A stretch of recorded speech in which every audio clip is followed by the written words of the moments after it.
রূপকথা উপকথা। কারবালার কাহিনী মীর মোশাররফ হোসেন বিশ্বাস হিন্দু। ফকির গরিবুল্লাহ রচিত গ্রন্থ দুটি আমির হামজা জঙ্গনামা। ইউসুফ জুলেখা কাব্যের রচয়িতা শাহ মোহাম্মদ সগীর। কবি গোলাম মোস্তফার তিনটি গ্রন্থের নাম বিশ্বনবী, বনি আদম, রক্তরাগ।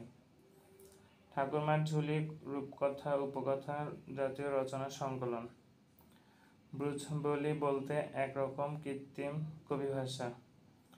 ট্র্যাজেডি, কমেডি ও ফার্সের মূল পার্থক্য জীবনানুভূতির গভীরতায়। তিনজন বৈষ্ণব পথকর্তার নাম জ্ঞানদাস, গোবিন্দদাস, চণ্ডীদাস। চণ্ডীমঙ্গল কাব্যের রচয়িতা কবি কঙ্কন মুকুন্দরাম চক্রবর্তী। মনসুর বাড়িতে একজন লোককবি, তার কাব্যের নাম দেওয়ানা মদিনা। বিদ্যাপতির বিখ্যাত বিরহ বিষয়ক পদ এ সখী আমারই দুঃখের নাহি ওর, এ ভরা বাদর মা ভাদর, শূন্য মন্দির মোর। Thank you.